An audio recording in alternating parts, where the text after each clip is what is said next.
Nous sommes dans une série de vidéos faites en 2013 pour lire le livre de la Genèse et pour pouvoir confronter, je dirais, le texte biblique avec la science et la philosophie réaliste.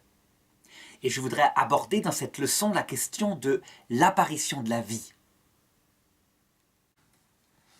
Le texte biblique, il annonce cette apparition de la vie au verset 11 du chapitre 1 de la Genèse.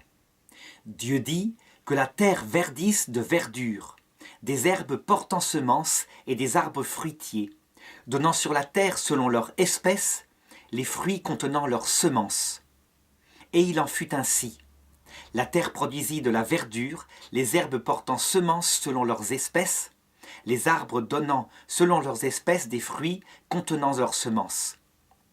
Et Dieu vit que cela était bon. Il y eut un soir, il y eut un matin, troisième jour. Alors on voit tout de suite que ce texte-là ne peut pas être un texte scientifique.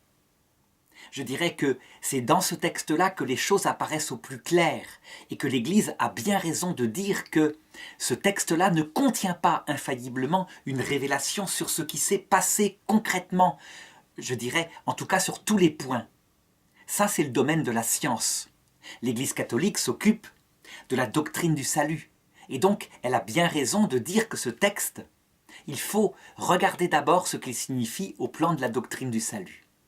En effet, on sait très bien, et c'est quelque chose d'absolument certain, que les plantes vertes portant semences ne sont pas apparues d'abord avant le soleil, puisque le soleil n'apparaît que le jour suivant dans le texte biblique, et que d'autre part, la vie n'est pas apparue en premier lieu par les plantes.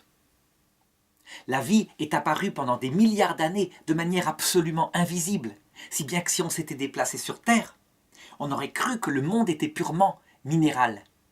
La vie est apparue sous forme d'unicellulaire. Il y a eu d'abord ce qu'on appelle des archébactéries qui ne respiraient pas l'oxygène, qui ne respiraient pas non plus le gaz carbonique, mais qui avaient une chimie tout à fait particulière à partir du soufre. Dans une terre qui était à peine refroidie, une terre qui ressemblait globalement à ce qui se passe sur Vénus, sauf qu'il y avait de l'eau, alors que sur Vénus, il n'y a pas d'eau, évidemment. Comment est-ce qu'on peut être certain de ces données de la science? Eh bien, tout simplement parce que diverses disciplines scientifiques, qui n'ont pas le même objet, comme la géologie, l'étude des datations, l'étude de la dérive des continents, se rejoignent pour montrer que la Terre est extrêmement ancienne et qu'elle n'est pas apparue avec ce climat tel qu'on le voit actuellement, ce ciel bleu, cet oxygène dans l'air. La Terre était une boule de feu, une boule de lave, et donc l'atmosphère primitive de la Terre n'est pas une atmosphère comme maintenant. Elle est faite évidemment d'émanations de la Terre, donc de gaz soufré. Et cette terre était un enfer au point de départ. C'est dans cette terre, irrespirable pour nous à l'heure actuelle, que sont apparus les premiers vivants, qui sont des microbes et dont on retrouve les traces, ne serait-ce que par les dépôts qu'ils ont laissés, des dépôts de soufre qui, visiblement, sont dus au mécanisme, au métabolisme des premiers vivants qui sont apparus sur Terre. Il faut remarquer que ces premiers vivants, probablement, existent encore. On les retrouve au fond des abysses, dans ce qu'on appelle auprès des cheminées qui fument, des fumeurs noirs, qui se trouvent au fond de la mer, et où toute une vie se développe, une vie extraordinaire, autour de la chimie du soufre, justement. Alors par contre, ce texte biblique, au plan de la doctrine du salut, au plan de l'action de Dieu, il révèle certaines choses. Il indique que l'ordre de cette création, la structure des choses nouvelles qui apparaissent a impliqué l'intervention de Dieu. Et la théologie précise que cette intervention de Dieu, elle n'est pas de l'ordre de la création au sens strict du terme. La création, c'est ce qui se passe au tout début, lorsque Dieu sort des choses du néant. Et elle porte sur trois objets. La matière première, lorsqu'elle est apparue, donc l'énergie primitive qui a donné notre univers. Deuxièmement, les esprits angéliques. Et troisièmement, jusqu'à maintenant, l'âme des êtres humains, à chaque fois qu'ils sont conçus, Leur âme est créée par Dieu à partir de rien. Par contre, tout le récit biblique qui ne parle pas de ces trois choses-là, eh bien la théologie précisera qu'elle décrit l'organisation d'une matière préexistante. Ce n'est donc pas de la création à partir de rien, puisqu'il existe déjà de la matière. Et cette matière, elle est structurée intelligemment par l'action de Dieu comme organisateur. Cette distinction est importante à faire. Elle date de saint Thomas d'Aquin, et même sans doute du peuple juif, bien avant. Elle signifie qu'il y a des choses qui impliquent la toute-puissance créatrice, parce que rien ne leur est présupposé, quelqu'un parle et cela est. Et puis il y a des choses qui sont de l'ordre de l'organisation de cette matière créée. Il y a d'abord l'organisation de la matière avec ses constantes, c'est ce qu'on a vu dans la leçon précédente. Et puis là, il s'agit de l'organisation du premier vivant, du premier microbe, du premier unicellulaire qui est apparu sur Terre. C'est une organisation qui est un saut radical de perfectionnement par rapport à la matière qui n'est pas vivante, au monde qui est purement de la chimie minérale, on pourrait dire. La question est de savoir si cette organisation nouvelle peut se faire toute seule. Ça veut dire si le monde non vivant peut donner tout seul le monde vivant, ou si il faut une intervention organisatrice. Eh bien, je dirais que sur ce point précis, l'Église catholique, dans ses dogmes, ne veut pas se prononcer.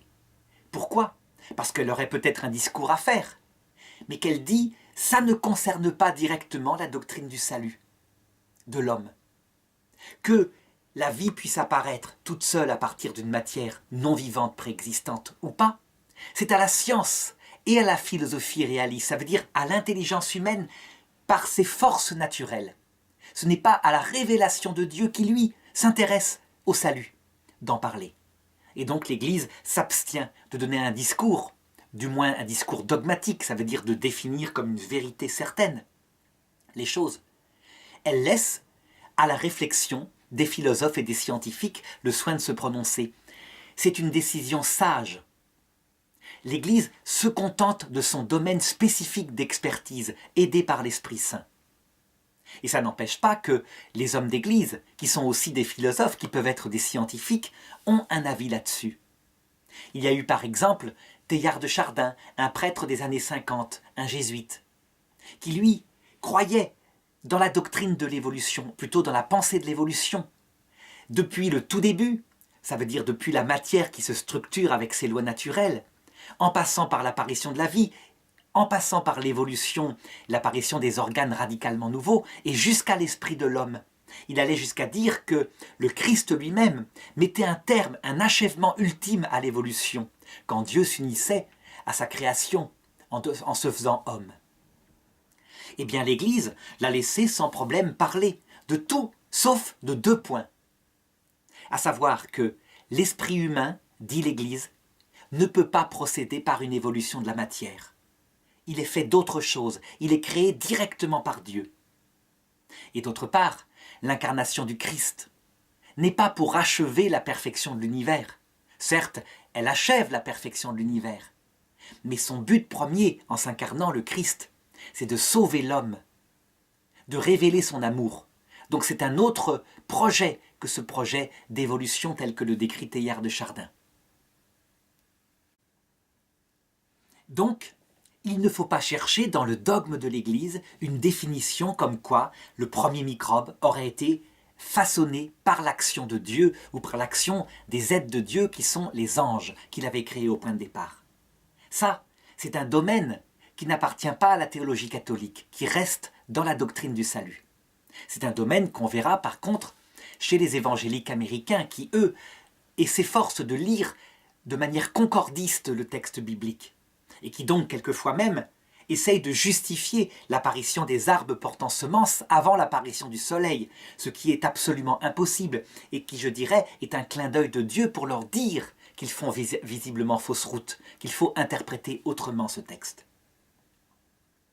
Par contre, la science, elle, comme science, ça veut dire avec ses outils de mesure, avec ses fouilles géologiques, son observation des microfossiles, son observation des dépôts qui ont eu lieu sur Terre il y a, je dirais, 4,5 milliards d'années, au moment où, semble-t-il, le premier vivant est apparu.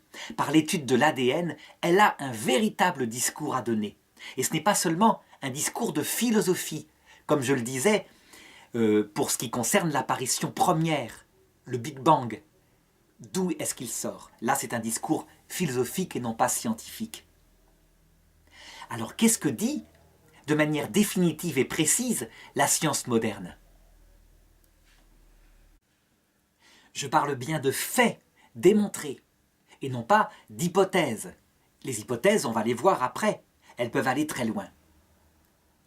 Ce qui est un fait démontré, c'est d'abord cette chose-ci. Dans certaines circonstances particulières, le monde qui n'est pas vivant, donc le monde fait de molécules qui eux-mêmes sont composées d'atomes, par exemple, le méthane, CH4, est composé de 5 atomes, à savoir un carbone et 4 hydrogènes.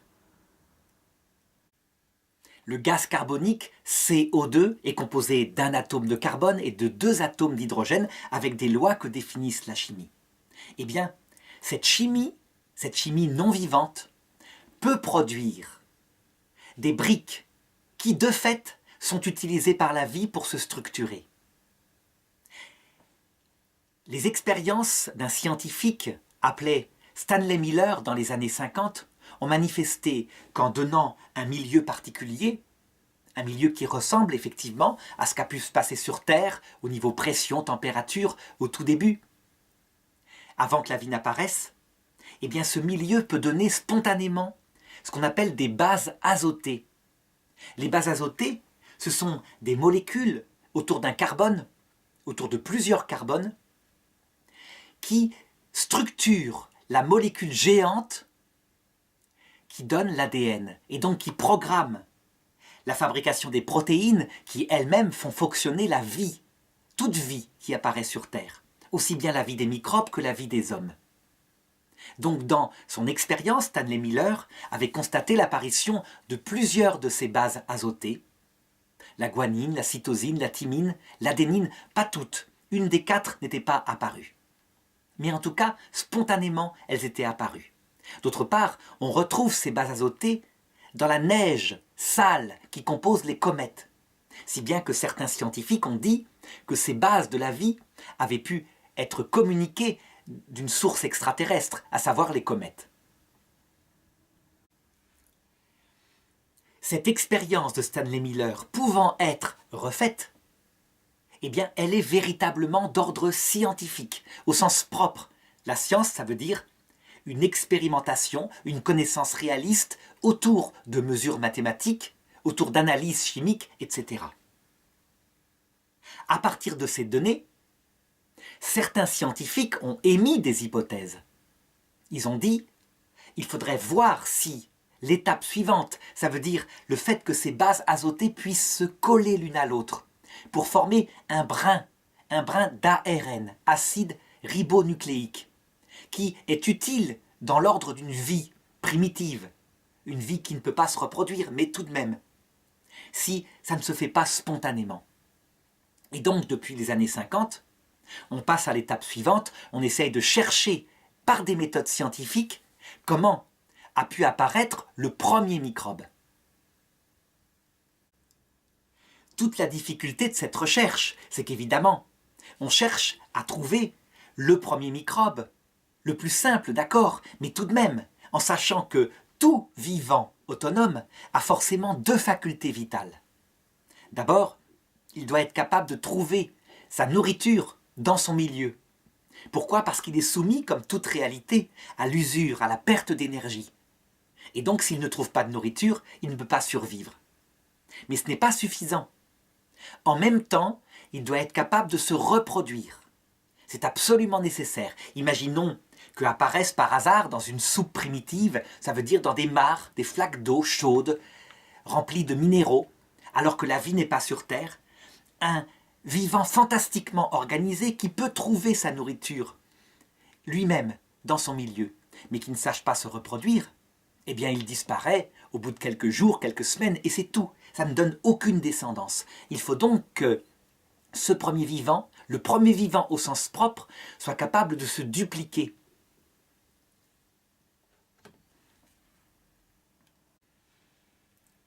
Alors dans ce domaine-là, il faut le reconnaître, il faut que les scientifiques l'avouent, nous ne sommes jamais allés plus loin que l'expérience de Stanley Miller.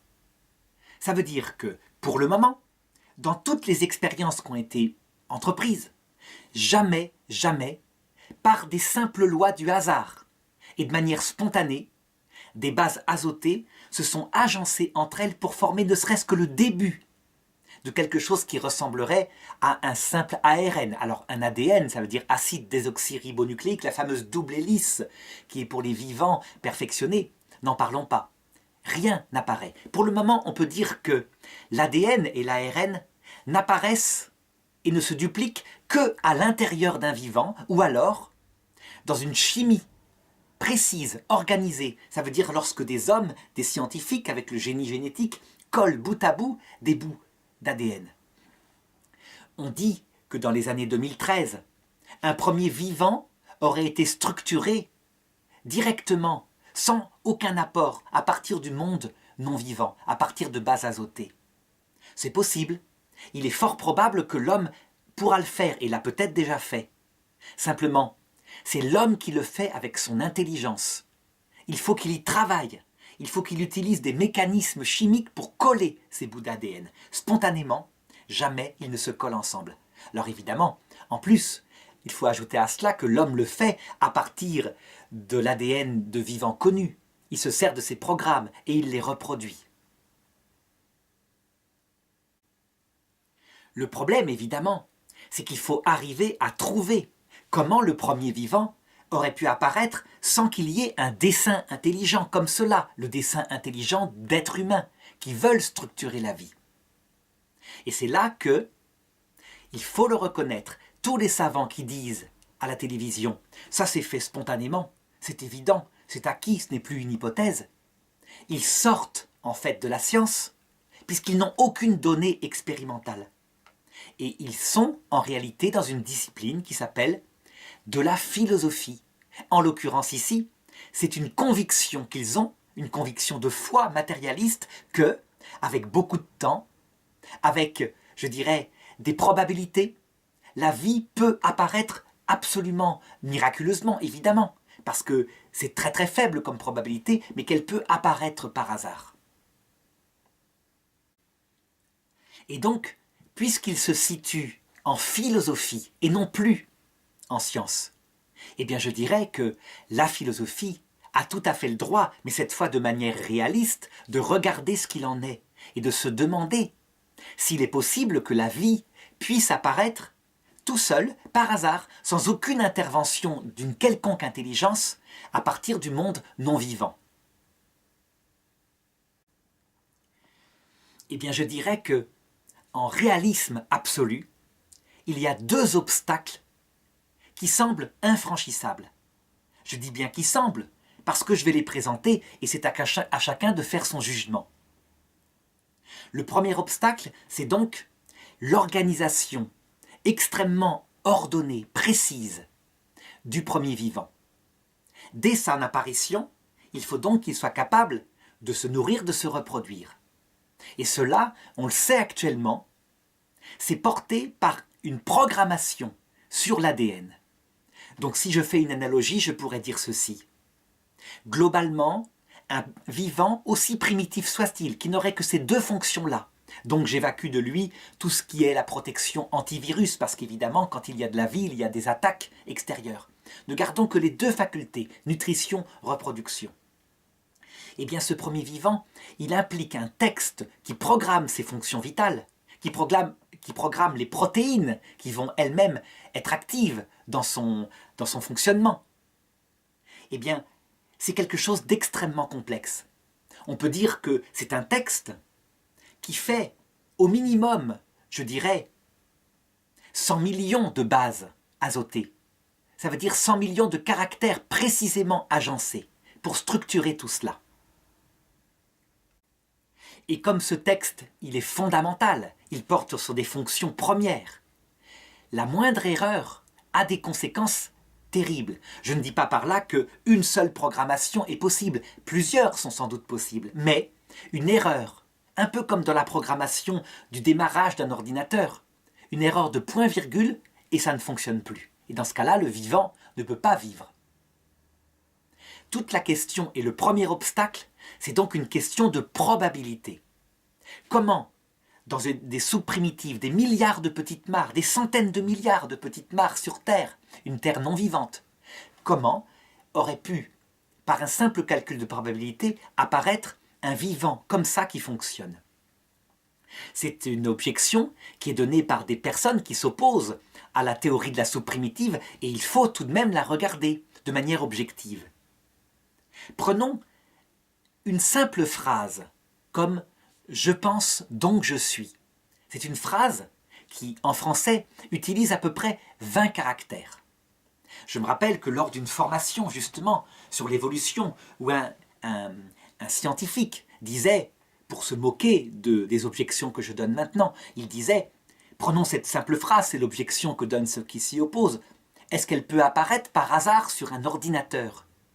Donc imaginons un logiciel d'ordinateur qui tire au hasard, à chaque seconde, 20 lettres et qui fasse des milliards et des milliards d'essais chaque seconde.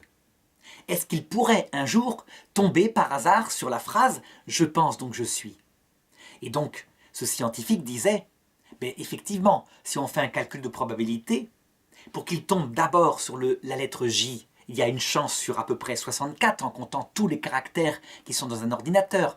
Il y a les points-virgules, les deux points, il y a 1, 2, 3, 4, 5, 6, 7, 8, 9, 10, il y a les lettres, etc.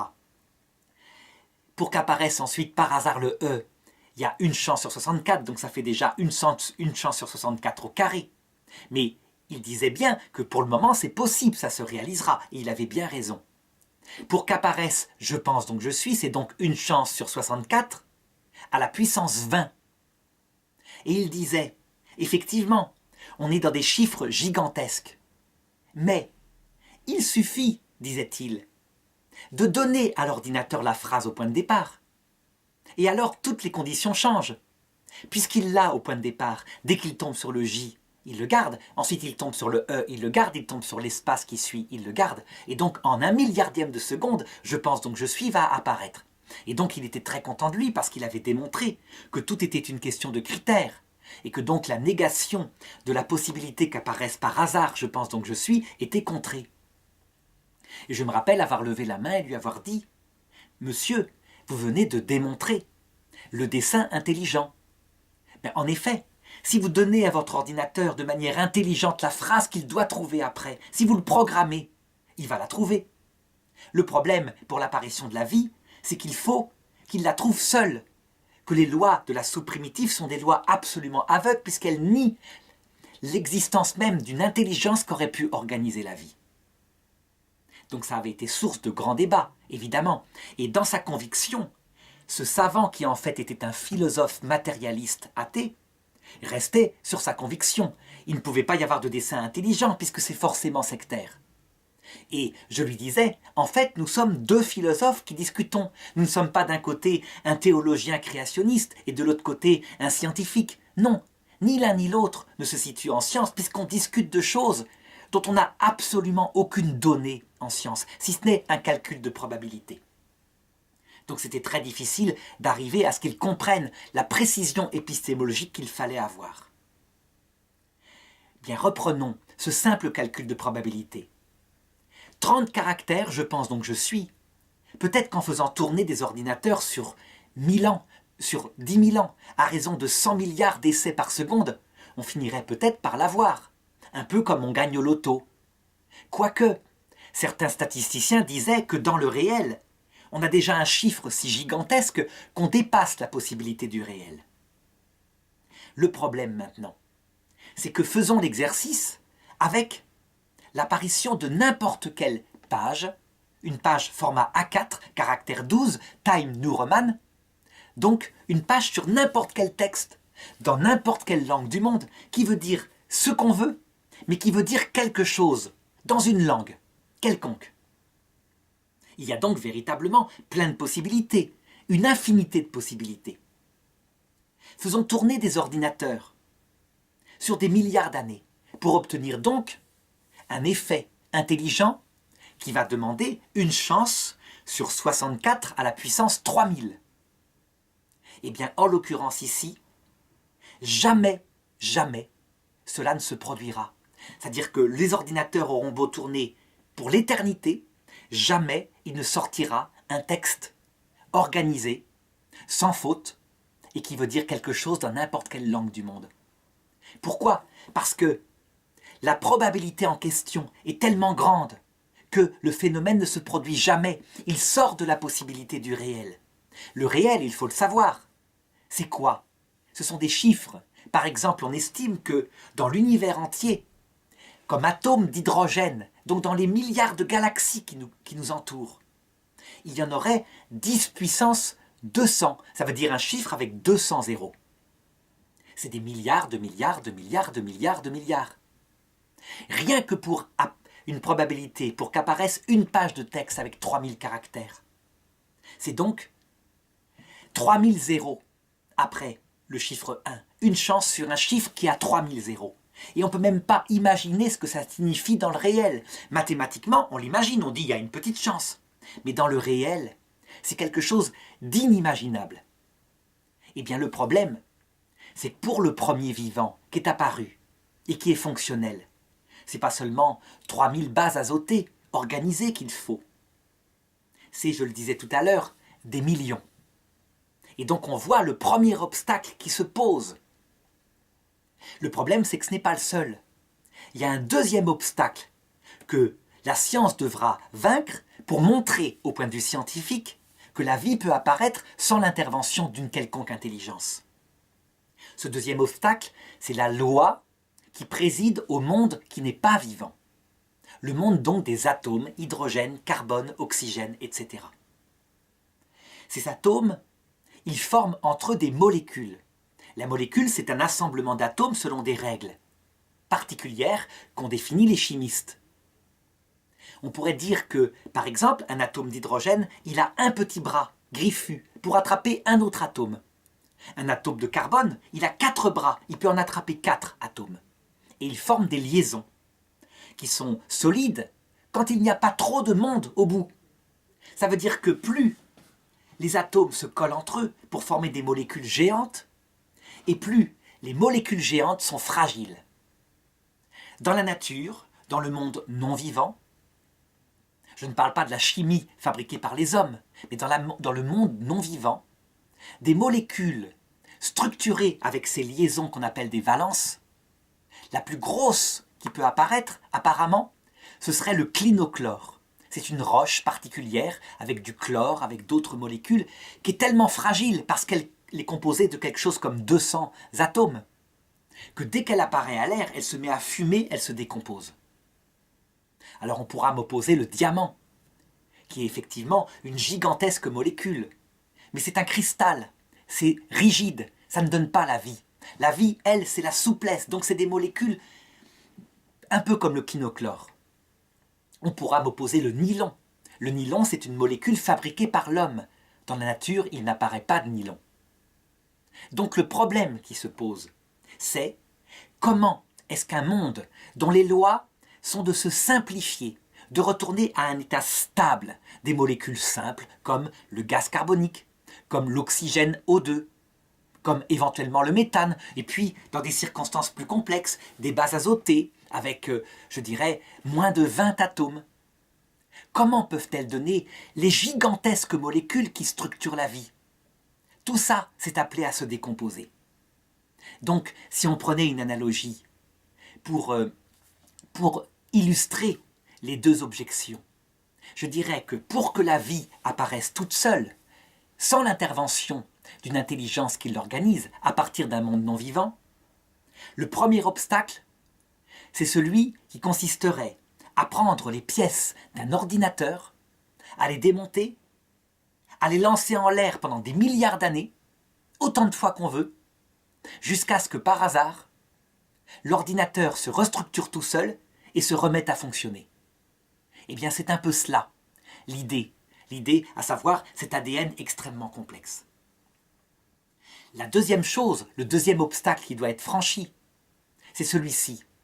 En imaginant qu'on dispose de cailloux, de milliards de cailloux, tous les cailloux qu'on veut. Eh bien, il faudrait arriver, en les lançant en l'air, sans les structurer, sans ciment, avec autant d'essais qu'on veut, obtenir une cathédrale, une dentelle de pierre extraordinairement ordonnée, par hasard. La réalité, c'est que la nature de ces cailloux, c'est de former un tas avec une pente organisée, la pente étant à peu près celle qu'on trouve dans les pyramides d'Égypte. C'est toujours la même pente, c'est comme ça que le tas fonctionne. Mais jamais cette matière, ces cailloux, n'a de propension à se structurer sous forme de cathédrale. Eh bien, c'est un peu la même chose. Un vivant, par rapport à une base azotée, c'est comme une cathédrale extraordinaire par rapport à un simple caillou. On en est là. Et donc, il faut reconnaître que lorsque des philosophes disent que ce premier moment, l'apparition de la vie, et ils ne veulent pas affirmer ensuite que la vie n'a pas pu avoir des lois pour évoluer toute seule, ce n'est pas ça. Mais ce premier moment, le premier microbe, affirmer que c'est démontré, on sait comment il est apparu, et que l'hypothèse d'une intelligence qui l'a organisé, c'est complètement périmé, eh bien c'est trop rapide. Ce n'est pas une attitude philosophique, c'est une attitude idéologique. La vérité, c'est que actuellement, pour des savants qui font beaucoup de sciences, l'idée qu'un créateur, qu'un organisateur aurait pu agir, elle n'est pas du tout abandonnée. Elle n'est pas scientifique, elle est philosophique. C'est évident. Donc il faut être très précis au point de vue épistémologique. Mais elle est réelle, cette idée. Pour le moment, en ce qui me concerne moi, mon opinion, c'est que on pourra faire ce qu'on veut, on pourra agir comme on veut. Les deux obstacles que je viens d'indiquer me paraissent infranchissables. Véritablement. C'est trop complexe. Je dirais même que, en prenant un simple exemple, par exemple cette petite télécommande, qui est pourtant hyper simple par rapport à un vivant, par rapport à un microbe, on saurait dire avec une certitude absolue qu'il y a une intelligence qui l'a pensée. Quelle est ma conviction personnelle par rapport à cette question? Est-ce qu'on pourra un jour en science montrer que un vivant peut apparaître tout seul, par hasard, par des lois, je dirais, de la soupe primitive, et sans l'intervention d'une intelligence organisatrice? Eh bien, je dirais que plus je regarde les lois de la matière, plus je regarde ces chiffres, ces probabilités, et plus ma conviction est absolue, sans aucune hésitation. Je dirais qu'il n'y a aucun risque à ce que la vie puisse apparaître sans l'intervention d'une intelligence organisatrice. J'irais même jusqu'à dire que, en réalité, ce verset de saint Paul qui dit « La présence du Créateur est manifeste à celui qui regarde sa création », c'est dans l'Épître aux Romains. Eh bien, je dirais que ce verset, il est de plus en plus évident au fur et à mesure que la science avance. Et c'est pourquoi Paul VI, à un moment donné, en faisant les mêmes considérations, se disait « Un jour, la science arrivera à sa limite, à son honnêteté absolue. Et donc elle saura que dans son domaine propre, il y a des choses qui ne peuvent pas être franchies. Et donc les philosophes diront « Il y a forcément un créateur à la source de cet univers, un organisateur dans les divers sauts radicalement nouveaux d'organisation de la matière. » Évidemment, le pape Paul VI parlait comme philosophe. Il n'en faisait pas une vérité dogmatique. Il exprimait sa conviction comme homme. Et il a tout à fait raison. Je la partage absolument.